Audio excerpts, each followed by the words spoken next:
Familia, cool inquieto el tipo, porque estuvo en distintos lados. ¿Cuándo te vas a quedar un poco tranquilo?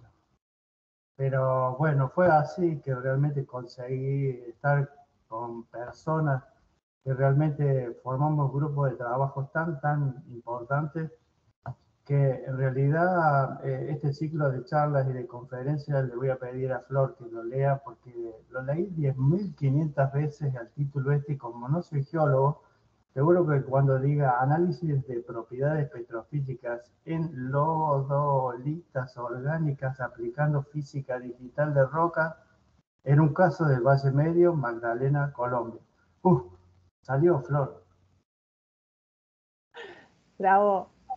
Pero bueno, ¿qué podemos decir de Flor? Flor fue para nosotros, aparte de ser geóloga, tuvimos una experiencia lindísima en el Schlumberger, porque estuvimos trabajando con las tres angelitas de Charlie. Lo veo conectado a Dani Más, a Miguel Bernal, a Eric de Costeri, a vos también, Alberto, y es realmente lo que tenemos que decirle a Florencia, que realmente hoy es viernes y que se tome todo el tiempo necesario para poder hablar tranquila. Ya estamos emocionados con lo de Marta y vamos a tener que emocionarnos con ella también porque realmente tuvo un progreso muy grande en toda su parte profesional, también como mujer, como persona, como familia, ¿no?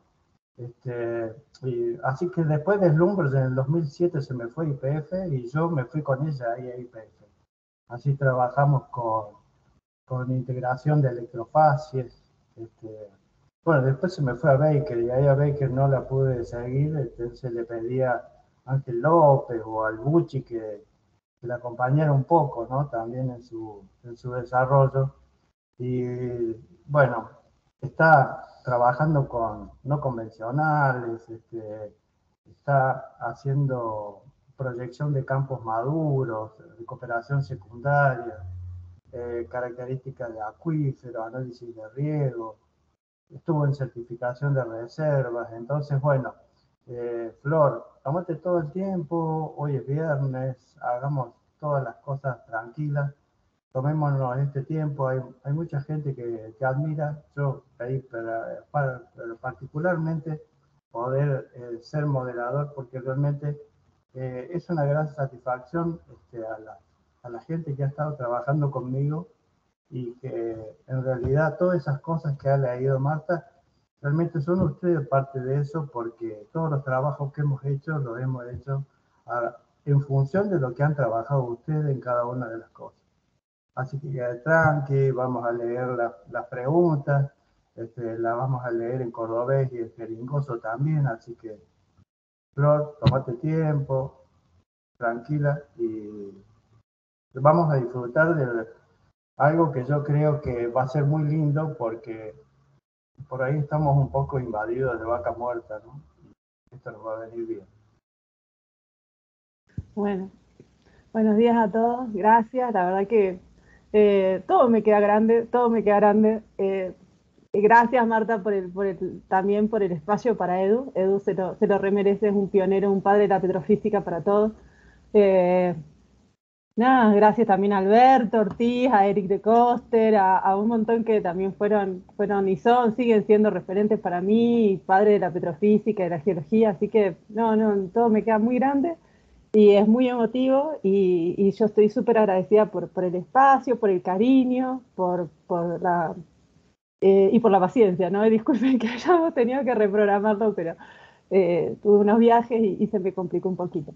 Así que, bueno, les voy a compartir pantalla, les voy a contar un poco mi experiencia o lo que estamos trabajando acá, entre otras cosas, porque se está haciendo mucho esfuerzo en Colombia en desarrollar los no convencionales, a diferencia bueno, de Argentina, que ya están bien avanzados y todos ya conocen muy bien sus rocas generadoras. Acá se han perforado pozos, pero todos verticales, ninguno se ha completado.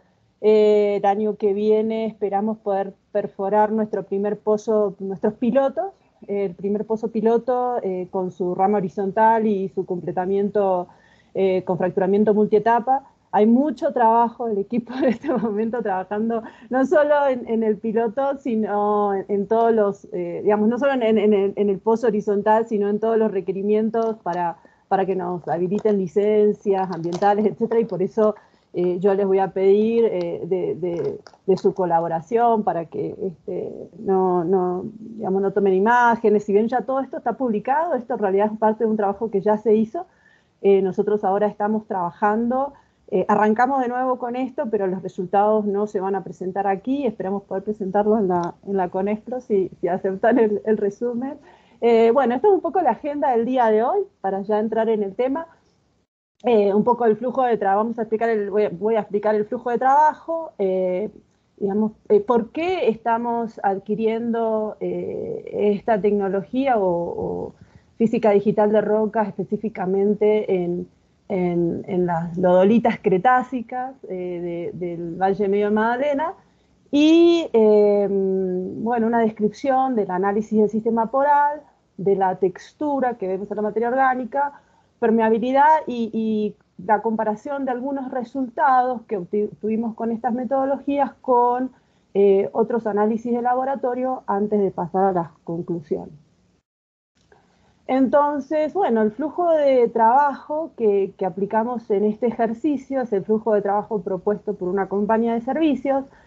Aquí me gustaría aclarar que el Ecopetrol tiene su propio laboratorio, que es el ICP. El ICP tiene equipos de SEM y el año pasado adquirió un FIPSEM, solo que todavía está en fase de adaptación de laboratorio, etc. Y aquí algo que me gustaría comentarles, bueno, tenemos el flujo de trabajo se divide en 3 fases. La primera fase donde, digamos, si tuviéramos un núcleo, lo que haríamos sería utilizar un tomógrafo, un CT scan. Acá, a diferencia de Argentina, según entiendo, hay varios tomógrafos.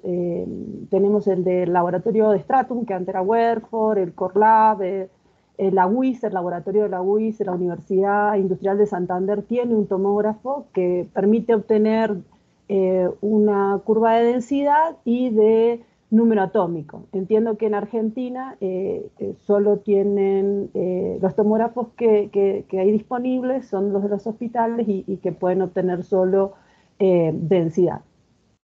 Bueno, esta es la primera etapa. Esta es bien importante porque es la que a partir de esta información de densidad y número atómico nosotros podemos definir fases y lograr una mejor integración o escalamiento, ¿no?, de los datos de FIPSEM con el núcleo y los registros.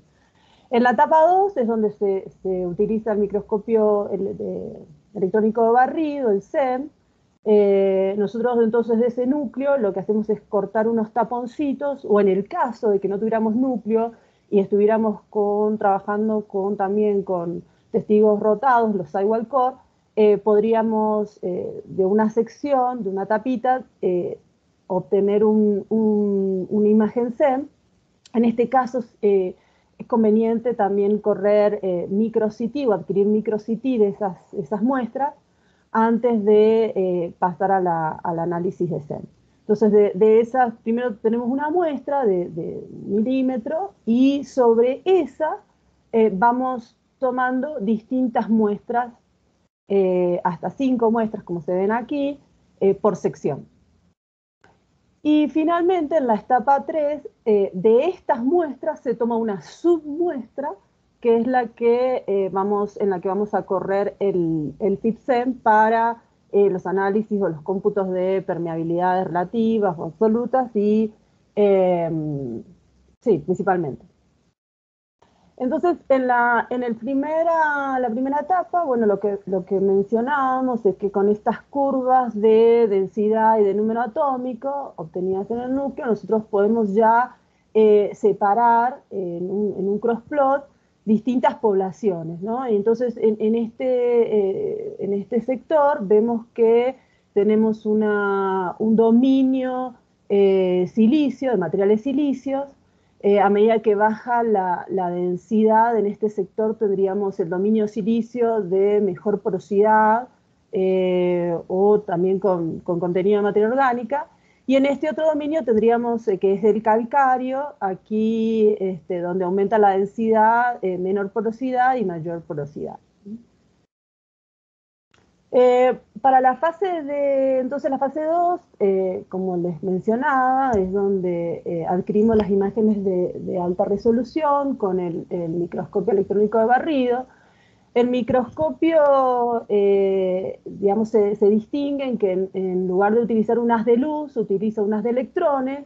En lugar de lentes se utilizan estos imanes electromagnéticos, y la muestra tiene que ser conductiva, por lo cual se cubre con un material conductor. Nosotros en el laboratorio acá se utiliza una lámina de oro, se cubre con oro, pero entiendo que otros laboratorios utilizan otros materiales. Entonces, el haz de electrones incide en la muestra y se producen varios fenómenos, uno en la superficie y otros dentro de la muestra. Entonces aquí lo que vamos a recibir o a detectar vamos a recibir una señal de electrones secundarios. Esta señal es importante porque nos muestra un detalle de la superficie de la muestra, que sirve para analizar la porosidad, la textura.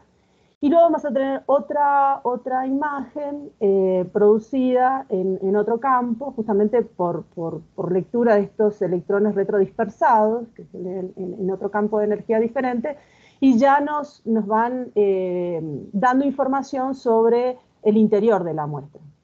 Adicionalmente, vamos a tener también una señal de rayos X característicos, con la cual también podemos construir imágenes de densidad, como en este caso, con las proporciones de los materiales. Entonces, básicamente en esta etapa obtenemos imágenes SEM, ya sea de electrones secundarios o backscatter, y también imágenes EDS. Esto es bien importante porque, o para nosotros, porque cuando analizamos nosotros, como pueden ver aquí, esta es una de las formaciones de interés. Acá el cuadradito, la estrella y el circulito están mostrando distintos pozos. Entonces la composición mineralógica por DRX para estos pozos realmente es bastante parecida. Es un dominio silicio, fuertemente silicio, con un bajo contenido de minerales arcillosos, bajo contenido de carbonato, y se ve a simple vista, o mejor dicho, a esta escala, muy homogéneo. Las imágenes de espectrometría de energía dispersiva de rayos X son, digamos, consistentes y están mostrando esto mismo, ¿no? El alto dominio o el alto contenido de cuarzo y baja proporción de minerales arcillosos. Los LDS se puede presentar así, como una imagen, como un mapa, o también como en profundidad, con los datos en profundidad, como un perfil, si nosotros quisiéramos cargarlo, por ejemplo, y compararlo con registros. Pero ¿cuál es el valor entonces agregado que nosotros, o la importancia que nosotros estamos viendo aquí? Justamente nos ayuda a resolver esas heterogeneidades a pequeña escala, a muy pequeña escala. Porque, de nuevo, si vemos un taponcito, una sección del tapón, vemos que la roca es muy homogénea, es realmente de grano fino, oscura, con materia orgánica, pero cuando vemos en DRX realmente se ve muy homogénea también, y cuando entramos ya a analizar las imágenes SEM y sobre todo combinándolas con el EDS, vemos que sí hay heterogeneidades, se ven tendencias sobre todo, ¿no? Y eso es bien importante, bien valioso, estas tendencias donde hay facies más cuarzosas, con cierta textura, que tienen mejor porosidad, y otras facies también en el dominio silicio, pero con mayor contenido de minerales arcillosos y materia orgánica y menor porosidad. Entonces ya vamos empezando a resolver esas heterogeneidades a pequeña escala, y nos vamos dando cuenta que no es toda una gran masa o formación homogénea. Bueno, y finalmente En la fase 3, se combina el microscopio electrónico barrido con ese sistema de iones, de haz de iones focalizados, y ya podemos tener estas imágenes tridimensionales tan bonitas y coloridas que nos permiten computar permeabilidades, entre otras, sobre todo permeabilidades, además de las porosidades, ¿no? Con muy buena resolución. Entonces, ¿por qué nosotros adquirimos física digital de rocas en nuestras formaciones cretácicas? Bueno, digamos, esto ya lo deben conocer. El sistema poral de las formaciones tipo J son complejas, es un sistema muy complejo en los que algunos hablan de 4 porosidades, Aguilera habla de 5 porosidades porque encima agrega las porosidades de fracturamiento hidráulico. Pero si nos enfocamos netamente en la roca, en sus condiciones in situ, nosotros sabemos que tenemos un sistema poral asociado a la matriz, poros de tipo interpartícula, y esto es bien interesante porque incluso en el dominio silicio ahora vamos a ver que tenemos poros interpartícula asociados o entre granos de limo que realmente dan lugar a poros y a tamaños de gargantas porales considerablemente grandes y permeabilidades más altas en comparación con otros poros interpartículas, pero desarrollado entre partículas de arcilla, donde vemos que ya los tamaños de los poros son más pequeños, las gargantas porales también, y las permeabilidades se ven afectadas significativamente. También vamos a ver que tenemos porosidad intrapartícula, y aquí realmente se destacan la presencia o la disolución parcial de algunos foraminíferos, también de algunos restos de conchillas y algunos cristales de dolomita.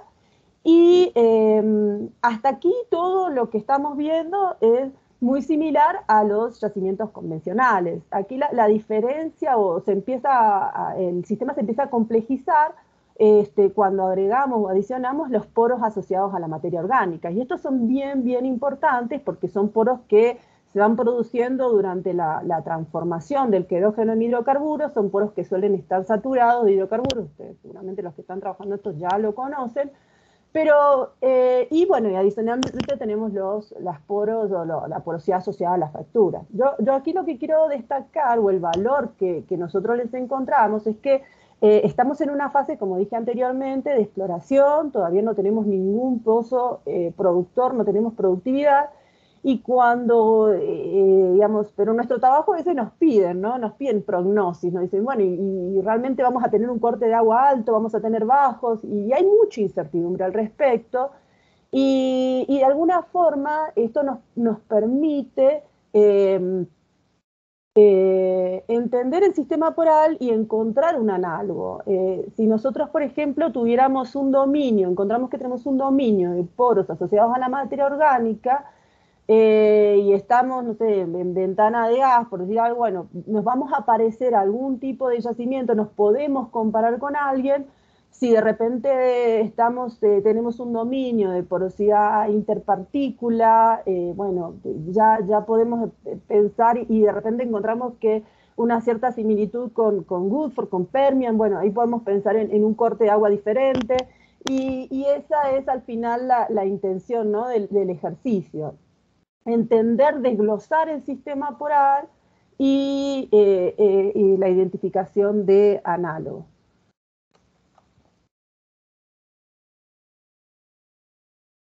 Bueno, algo que es importante es que a medida que la porosidad inorgánica disminuye, la porosidad orgánica aumenta, y de alguna forma hay una compensación, y nosotros nos gustaría saber dónde estamos. Entonces, cuando analizamos el sistema poral con SEM, vemos que lo que hablábamos anteriormente, ¿no? Hay dos campos, o dos poblaciones, dos tendencias bien marcadas, una de facies ricas en cuarzos, con mejores porosidades, otras de baja porosidad, que no solamente están asociadas a facies más silíceas, sino también a facies carbonáticas o calcáreas de baja porosidad. Cuando analizamos esto en conjunto digamos, incorporamos el FIB-SEN, empezamos a ver que en realidad hay facies de alta porosidad, ¿no?, que superan el 10%, que también tienen un alto contenido de materia orgánica, que en realidad hay un campo intermedio entre las dos, ¿no? Y aquí se destacan, por ejemplo, estas muestras, ¿no? Esta muestra, por ejemplo, que están viendo aquí, es muy linda porque muestra justamente la porosidad, una porosidad interpartícula. Acá en negro están los poros, en grisecito está la matriz y en un gris más oscuro está el querógeno, la materia orgánica. Y lo que vemos es que realmente tenemos unos bordes bien angulares, huedrales, característicos de estas partículas silíceas de un tamaño mayor al tamaño arcilla, ¿no?, tamaño limón. Y realmente las gargantas porales, si ven la escala, acá tenemos una micra, son gargantas porales bien importantes. Uno miraría esto a simple vista, parece que todo fuera intergranular, sin embargo, en el video podemos ver, y en el análisis vamos a ver que el contenido de materia orgánica es muy alto, muy alto. Por otro lado, en contrapartida, tenemos otras muestras en las cuales la porosidad está casi que exclusivamente asociada o restringida a la materia orgánica. Y si bien tenemos unas fracturas, unas grietas bien importantes desarrolladas de la materia orgánica, en la sección de matriz no hay poros significativos. Y los poros están bien desconectados unos a otros, ¿no? Con lo cual hay una caída significativa de la permeabilidad. Y en el medio tenemos una muestra, un escenario intermedio, ¿no?, facies o sectores donde de repente la porosidad es alta, ¿no?, superior a la muestra 36, pero vemos que el tamaño de las gargantas disminuye, ¿no? Y vemos también minerales ahí arcillosos, se ven como unas pequeñas hojitas, que están afectando claramente en la permeabilidad, es decir, disminuye el tamaño del poro de garganta y aumenta la tortuosidad, disminuye la permeabilidad.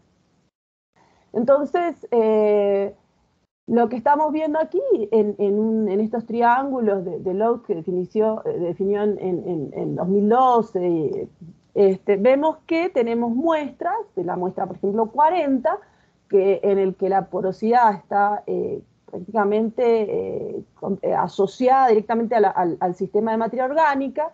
Vemos otras muestras como la 35, en la cual tenemos una porosidad interpartícula importante, o la 36, pero acá lo que se destaca de la 36, o de nuestra mejor muestra desde el punto de vista reservorio, es esta, en la que se combinan ambos escenarios, ¿no?, donde la participación de porosidad de materia orgánica e interpartículas es bien importante. Y por eso es que acá les comparto esta tablita. Esta corresponde al análisis de esta muestra, ¿no?, la 36, y si bien de nuevo a simple vista se veía una porosidad intergranular con los bordes, incluso algunos granos, nosotros vemos aquí que en realidad el contenido de querógeno es muy alto, es 9%, y la porosidad asociada al querógeno también es muy alta, ¿no? Entonces, acá es donde se combinan realmente dos factores bien importantes que a nosotros nos hacen pensar que es donde tenemos la mejor calidad de roca y se combinan las mejores características. Adicional a esto, también tenemos porosidad intrapartícula, era lo que mencionábamos, son esas facies aquí calcáreas que están en azul, que muestran poros grandes asociados a la disolución parcial de algunos microfósiles, pero también desconexión, ¿no? O sea, las porosidades al final resultan bajas porque hay mucha sedimentación. En cuanto a la textura de la materia orgánica, bueno, acá hay esto lo publicó Waltz en 2013, y hay varias imágenes parecidas a esta en la literatura, pero lo que se muestra acá en este triángulo es que en facies inmaduras o en ventanas de generación inmadura la materia orgánica es sólida, y a medida que empieza a transformar el querógeno, vemos que empezamos a tener texturas pendulares, fracturas en la ventana entre aceite y gas, y ya en ventana de gas empezamos a tener una textura de tipo spongy, ¿no? Como ese aspecto de piedra pómez o esponja. Y lo que nosotros estamos viendo en las muestras de nuestra zona de interés es que realmente estamos en una posición entre pendular y fractura, perdón, pendular y fractura acá en el medio, dado que se ven claramente las fracturas, pero en algunos casos esas fracturas se ensancha tanto o se combinan se van interconectando y generan verdaderas oquedades, ¿no? Esto es interesante, yo no lo había comentado anteriormente, pero cuando nosotros estimamos las tasas de transformación aparente a partir de la relación entre la porosidad y la materia orgánica, vemos que las tasas de transformación son altas, alrededor del 50%. En un principio se decidió desestimar estas estimaciones porque la geoquímica, los Tmax y los RO, digamos, son un poquito más pesimistas.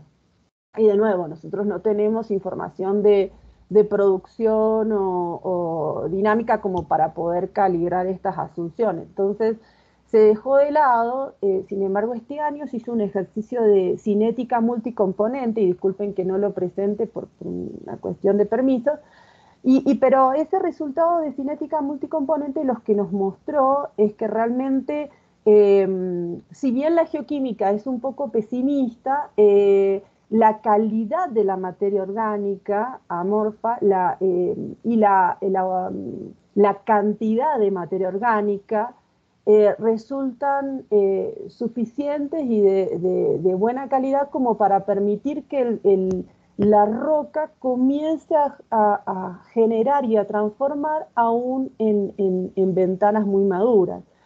No es un querógeno tipo 2S, pero realmente se está comportando en forma similar a un 2S, con lo cual las tasas de transformación realmente son altas para, de nuevo, ¿no? para los datos de geoquímica que se obtienen. Así que esto también fue muy alentador, porque estamos viendo una buena porosidad y estamos viendo buena conectividad, y también esperamos tener una buena saturación de hidrocarburos. Y al final, entonces, lo que nosotros esperamos es encontrar una combinación de ambas porosidades, ¿no? También favorecidas por algunas presencias de fracturas naturales. Bueno, con respecto a la permeabilidad, el rango realmente de permeabilidad acá es bien amplio. Aquí hay que mencionar que estos son los resultados, ¿no?, del 2013. En el 2013 la tecnología solo podía leer hasta 10 nanómetros, ahora entiendo que es hasta 5, o sea que en este trabajo que estamos haciendo probablemente veamos diferencias, incluso estamos reprocesando algunas imágenes, pero bueno, vemos que algunas muestras, ¿no?, sobre todo si vemos este contexto de permeabilidad en un contexto de facies, vemos de nuevo que las facies silíceas son las de alta porosidad y de mejor permeabilidad en términos generales, y que esas facies más calcáreas tienden a tener mejores propiedades de calidad de roca, ¿no?, como reservorio. Tienen menor permeabilidad y porosidad. De nuevo, si nuestra intención es compararnos o encontrar un análogo, vemos que realmente estamos dentro de, digamos, nos parecemos a algunos otros plays de Estados Unidos, e incluso en esas fases más silicias, en algunos casos incluso estamos en el mejor escenario, ¿no? de esos plays.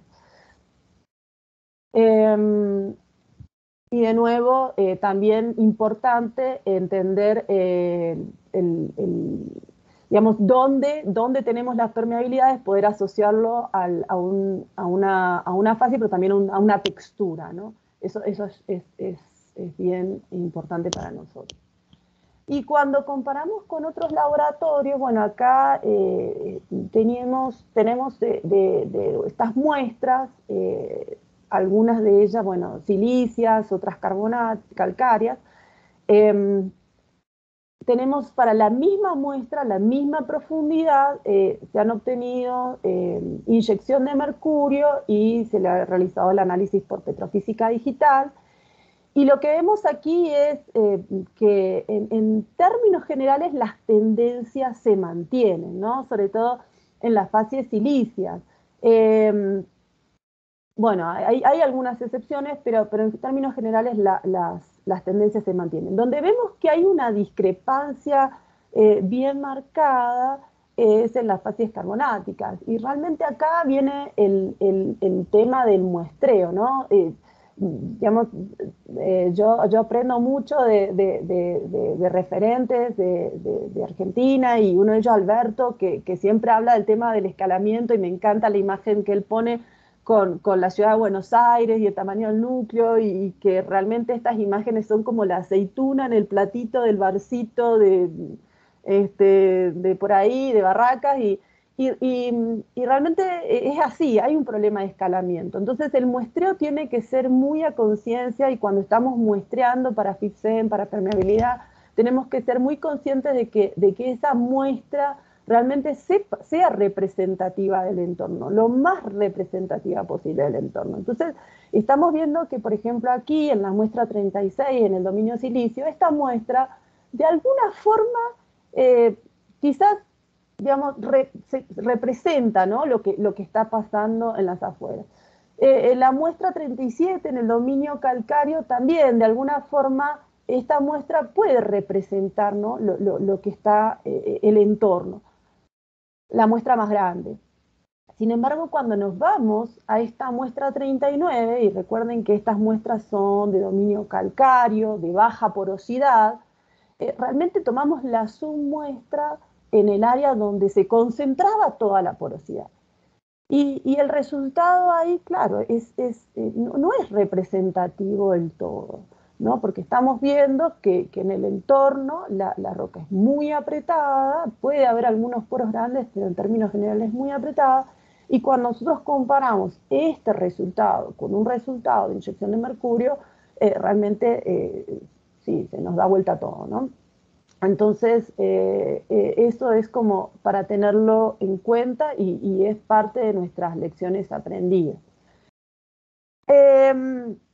Bueno, con respecto a los tamaños de poros y a las gargantas porales, acá los rangos son muy amplios.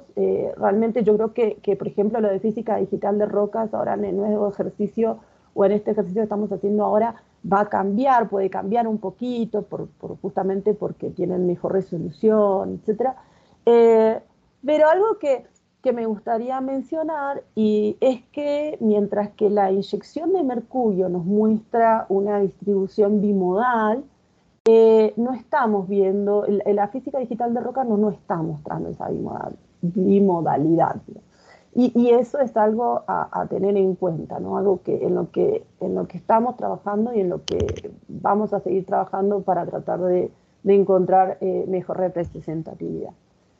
Y bueno, por último, como a modo de conclusión, contarles que a nosotros consideramos que esta sí es una herramienta útil para resolver heterogeneidades. De nuevo, recordemos que son formaciones de dominio silicio a escala de registros y a escala de DX, se ven muy homogéneas, pero no lo son. El Core HD o el CT Scan o los tomógrafos que provean densidad y número atómico son muy valiosos para la definición de fases y el escalamiento con registros. Nosotros ahora en este nuevo ejercicio estamos integrando o adquirimos resonancia magnética de laboratorio también para empezar a integrar más o a lograr una mejor integración de esta información con la información de otras fuentes obtenidas por otros métodos. Bueno, que realmente el SEM y el PIM-SEM permiten resolver la complejidad del sistema poral, esto está claro. Algo que sí, encontramos algunas limitaciones con otras técnicas.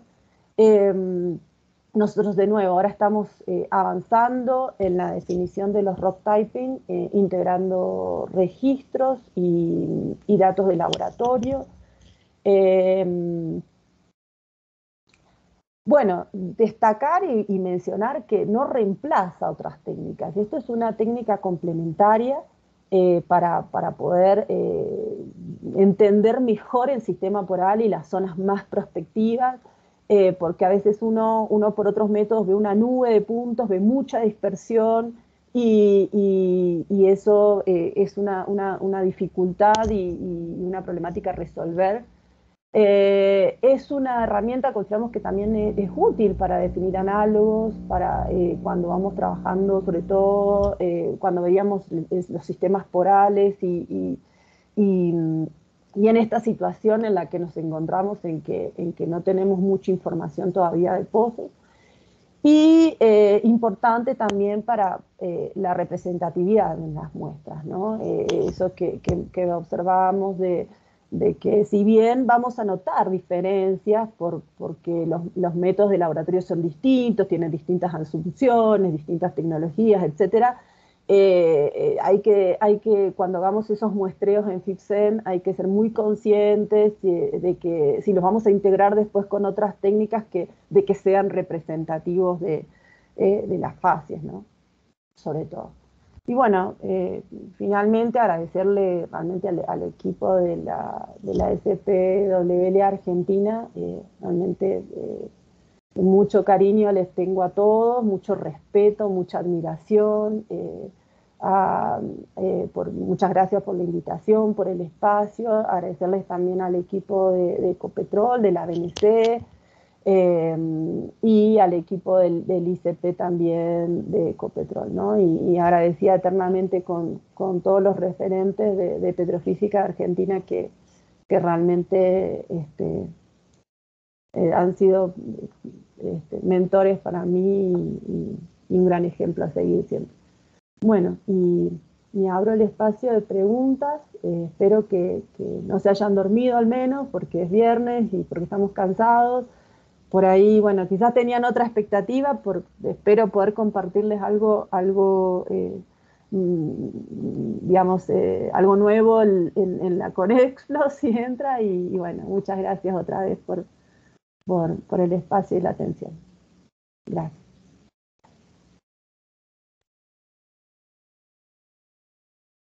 Bueno, Flor, gracias, che, muy amable por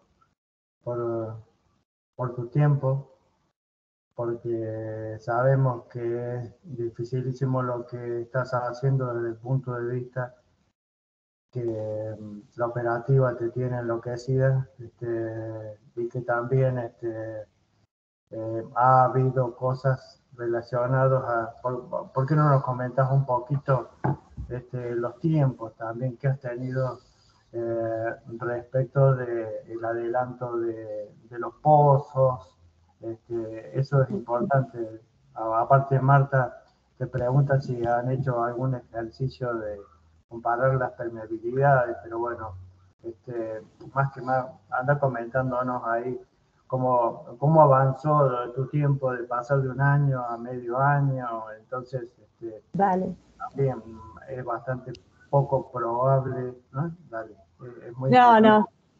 Dale, gracias. Sí, no, eso es punto importante porque hasta septiembre, octubre, nosotros teníamos programado, planeado hacer el piloto. Nosotros tenemos 2 pilotos, Calais y Platero, los dos vamos con un socio.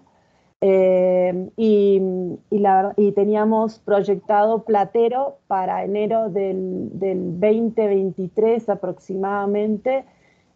No, perdón, Calais y Platero para más adelante, y resultó que Platero se adelantó para julio del 2022. O sea que tenemos lo que pensábamos que íbamos a tener más de un año para resolver licencias ambientales, permisos y un montón de cuestiones relacionadas con el desarrollo de esos pilotos. Bueno, nos tocó correr para poder tener todo en 6 meses, en tiempo récord. Así que sí, la verdad estamos sacando tiempo donde no tenemos, y va a ser un fin de año bien movidito. De nuevo, nosotros acá en cada proyecto, Platero y Calais tenemos, sobre todo en Calais tenemos 3 pozos.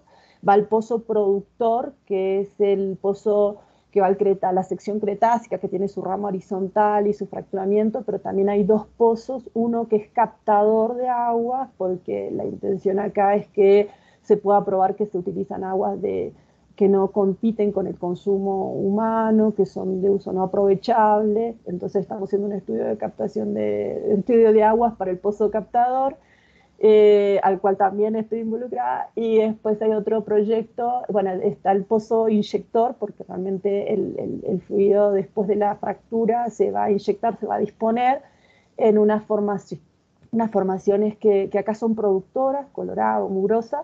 Entonces también hay un estudio de sellos que gira en torno de asegurar el confinamiento de esos fluidos y sobre todo sí garantizar que no va a haber pérdidas ni que van a filtrar van a perjudicar otros acuíferos superficiales. Entonces, sí, hay mucho trabajo en torno de los pozos y muy diferente cada uno.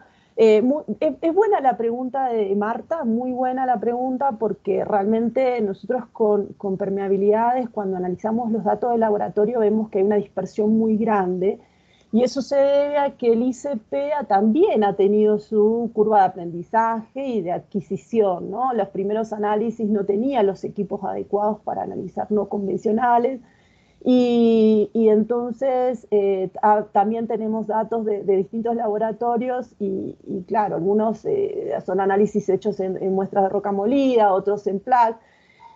Y la dispersión es impresionante, y encontrar algo ahí que tenga sentido es un desafío bien grande, y yo creo que ahí entonces donde cobra también importancia, ¿no? Este análisis de FIBSEM para poder entender dónde están las mejores permeabilidades, a qué a qué podrían estar asociadas. De cualquier forma, sí estamos haciendo un esfuerzo enorme en integrar y en definir y estandarizar metodologías para poder tener un mejor entendimiento y una mejor integración, ¿no? Y llevar todo eso el día de mañana a registros, a POS. Así que sí, es muy buena la pregunta, y por eso no presenté permeabilidades, porque ahí se complica un poquito más la cosa. No sé si hay otra pregunta. Sí, Florcita, preguntan si tenés algunos esbozos por ejemplo, de porosidades, alguna relación entre mineralogía, o si relacionando algo con la parte inorgánica de la porosidad. O sea, esbozar algo parecido.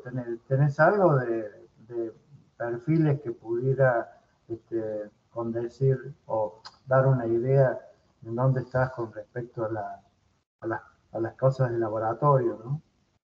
Mira, sí, nosotros, ahí hay un punto importante también, porque tenemos registros, por ejemplo, de espectroscopía, por no voy a decir el nombre comercial, pero no lo tenemos en todos los pozos, ¿no? También, de hecho, en la zona de mayor interés no tenemos registros especiales, así, tal cual, o sea, son todos registros básicos.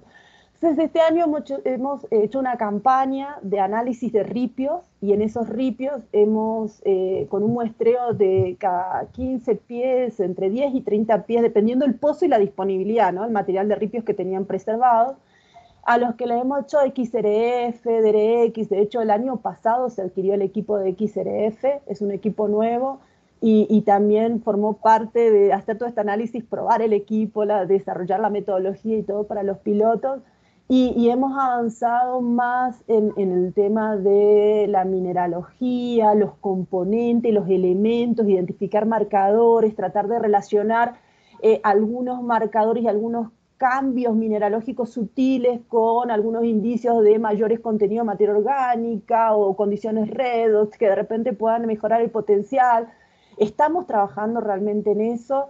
Lo que, digamos, creo que ahora como el desafío es integrar todo, ¿no? Este trabajo que estamos haciendo con resonancia tiene realmente es un pozo que tiene información de registros especiales, no está exactamente en la zona de interés, pero está dentro del área de influencia, entonces creemos que eso va a ser clave para después llevar ese rock typing y ese detalle y ese conocimiento a los pozos que tienen menos información o por lo menos no tienen registros especiales y no, bueno, algunos de ellos no tienen núcleos, ¿no? No sé si respondo a la pregunta o más o menos por ahí. Sí, Eh, sí, sí, sí. no sé si Y hay otra supongo, pregunta. bueno, sí, supongo que todo lo que es la parte de permeabilidades quedará por ahí dando vueltas. Es preferible siempre trabajar más sobre cosas seguras y medibles como son porosidades, definir después qué geometrías van a poder hacer, más que el tema de la Ah, ahí, permeabilidad. sí. Ahí estoy viendo la pregunta de Alberto, sí, que si hay alguna mineralogía que genere más porosidad inorgánica. Nosotros en un principio creíamos que las texturas estas de tipo limo iban a tener una porosidad inorgánica dominante y que podían ser las más prolíficas, pero realmente vemos que en esa porosidad, en esas fases limosas, hay mucha materia orgánica y hay mucha porosidad orgánica también. Entonces yo creo que todavía no hay como una relación clara, ¿no? Porque incluso en las fases también carbonáticas que tienen esos poros grandes, también ahí esos poros suelen estar rellenos de bitumen o de querógeno y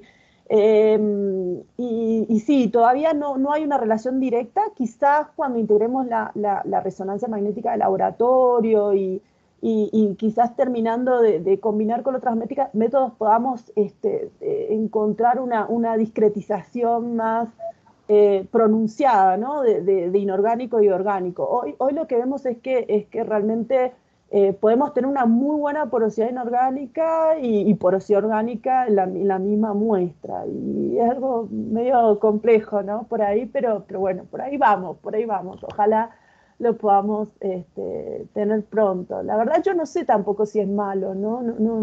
No sé si tener un escenario así donde se combinen ambas porosidades sea malo, porque realmente donde nosotros tenemos porosidad inorgánica es donde nosotros esperamos tener las mejores permeabilidades, ¿no? Y si esas zonas tienen esa saturación por ahí es bueno, ¿no? Mientras no esté obstruyendo, en estado sólido, obstruyendo las gargantas, yo creo que puede ser bueno.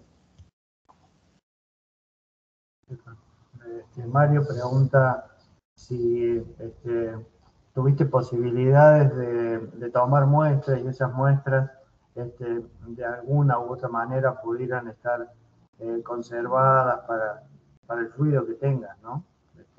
Para muestras de fluido.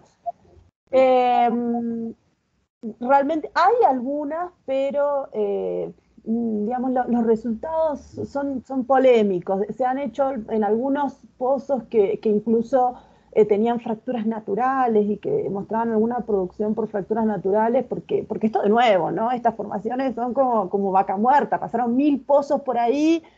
No había mucha información porque se corrió un gamma ray, no sé, algo para correlacionar, pero en las zonas donde estaba muy fracturado, la roca estaba muy fracturada, por ahí había algo de producción y de repente, o se hacía un ensayo, eh, pero realmente tenemos la mala suerte de que hay mucha variabilidad, o sea, hay variabilidad lateral, ¿no? O sea, no tenemos muchos datos en una zona, tenemos un dato para acá, otro dato no sé, en el otro extremo de la cuenca, algunos datos no son concluyentes porque de repente había tanta fractura y entonces había dudas de si no...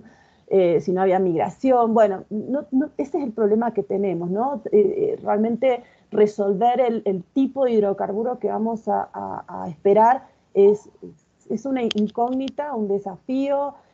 Lo que sí me gustaría mencionar es que en un principio por geoquímica estábamos un poco más pesimistas porque creíamos que por estar entrando medio ahí, estamos en ventana de generación, pero como una fase temprana, y creíamos que íbamos a tener más bitumen y que eso podía afectar, o un hidrocarburo más pesado que pudiera afectar la productividad, y también en comparación con algunos reservorios que producen del terciario, que están cargados de los yacimientos cretácicos. Sin embargo, por cinética, el resultado de la cinética multicomponente ha sido bien importante porque ese trabajo se está realizando no solo con esta información de estos yacimientos, sino con la información de los campos. Lo que se cree es que el hidrocarburo más pesado que se puede estar produciendo arriba tiene otros fenómenos de biodegradación, etcétera, y que realmente nosotros creemos que las tasas de transformación son altas. De nuevo, lo que mencionaba, que la materia orgánica es muy buena, es muy homogénea, en mucha cantidad, y que podríamos esperar algo un poquito más optimista, ¿no? Un hidrocarburo un poquito más liviano. De cualquier forma, tenemos incertidumbre con respecto a todo, al bora, a todo, y las muestras, sí, sí, no, también hay dudas respecto de la preservación, si se ha hecho de la manera adecuada. Entonces, bueno, no, acá nos toca esperar, hacer el mejor esfuerzo, correr para que el año que viene nos podamos perforar esos pozos, probarlos y bueno, a ver qué es lo que viene, ¿no? Florcita, y la parte de preservación de muestras, ¿cómo trabajaron? ¿Pudieron sacar muestras preservadas o fueron testigos rotados? Y bueno, en realidad los datos que tenés son orientativos. Hay No, preguntas para ella también. sí, sí, se han cortado núcleos, algunos pozos. El punto es que también acá la secuencia cretácica es bien espesa. Realmente estamos hablando sí, 1000 metros digamos, de lodolitas, algunas con mayor potencial que otras. Los núcleos no todos tienen información de las mismas zonas. En un principio el enfoque era diferente, estaba enfocada al grupo, yo no estaba en ese momento, pero en otra formación el foco después cambió hacia otra unidad, otro intervalo superior. Las muestras entonces sí se han preservado, algunas se tienen preservadas en parafinas, otras en aceite.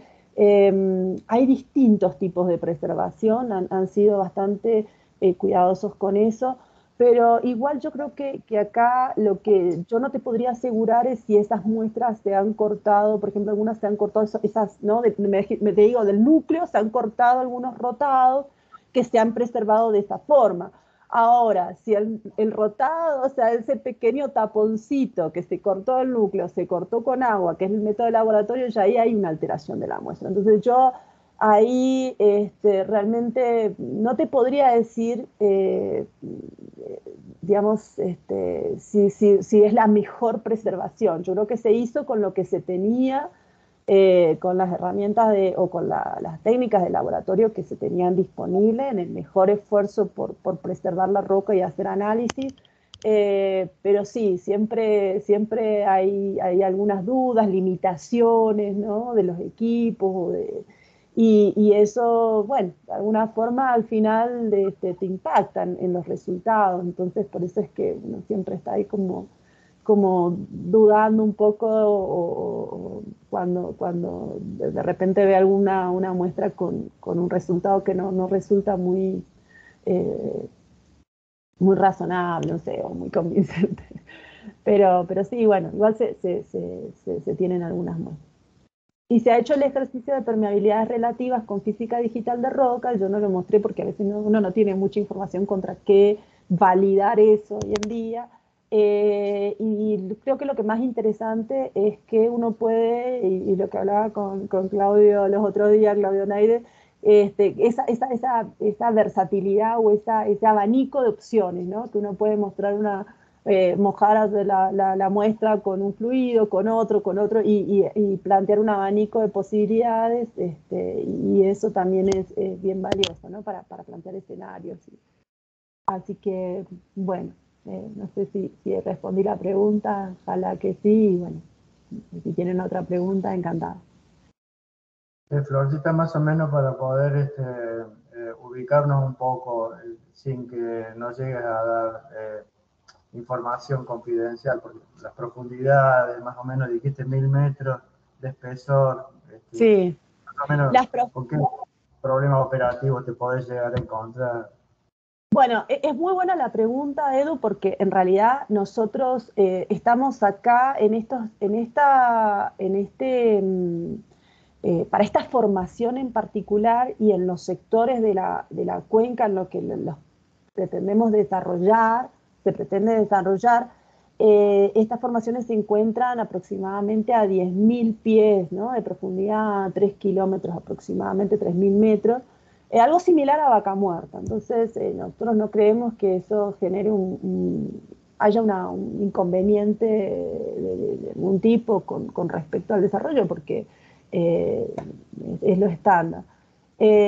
Por encima de estas formaciones, de este intervalo o de esta formación, todavía hay dos formaciones más que estamos hablando de como entre, eh, no, tres, porque son dos formaciones que son también target secundarios, se consideran, y otra que sí, es como un sello regional, que es así, no es de importancia porque es un shale, pero realmente de un ambiente más continental, con restos de carbón, o sea, completamente diferente.